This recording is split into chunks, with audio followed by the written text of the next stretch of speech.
Electricity में हम लोग को सबसे पहले जानना है कि इलेक्ट्रिसिटी में सेफ्टी प्रिकॉशन बहुत ज़रूरी है। सेफ्टी प्रिकॉशन में जो भी हम लोग जानेंगे, पहले एबीसी को जानेंगे। एबीसी मतलब क्या होता है? अगर एबीसी जानते हैं तो आपको ये मालूम चल जाता है कि हमको क्या करना है। इसके लिए एबीसी का फुल फॉर्म होता है always be care. Always be care में हम लोग हमेशा अगर सतर्क रहते हैं किसी भी काम के लिए, तो हम कभी भी दुर्घटना का कारण नहीं बनता है। इसके लिए हम आते हैं कि एक साथ अलग अलग करंट का प्रभाव उस पर पैर से जाता है सर तक। इसमें कैसे कैसे आता है? 1 एम्पियर मतलब 1000 मिली एम्पियर होता है।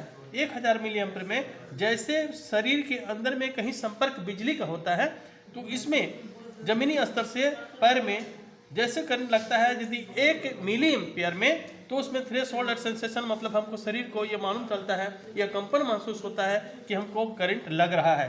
इसके बाद माइल्ड स्ट्रोक मतलब उसके शरीर में या सर पे उसको मालूम चलता है कि हमको करंट का प्रभाव कहीं से हो रहा है। इसके बाद जैसे जैसे करंट ऊपर जाता है, जैसे 5 मिली एम्पियर हुआ, 15 मिली एम्पियर हुआ, 20 एम्पियर हुआ, तो मसल कंसंट्रेशन मतलब उसका मसल सिकुड़न की क्रिया होने लगती है। और इसके बाद 30 मिली एम्पियर से 90 मिली एम्पियर तक जाता है तो प्रेशर मसल पैरालिसिस हो जाता है, मतलब काम करना बंद कर देता है। और इसके बाद जब हार्ट में 100 से मात्र 300 मिली एम्पियर या 200 मिली एम्पियर होता है, तो इसका फेफड़े का प्रभाव और श्वसन क्रिया धीरे धीरे सिकुड़न हो जाती है और बंद होने लगता है।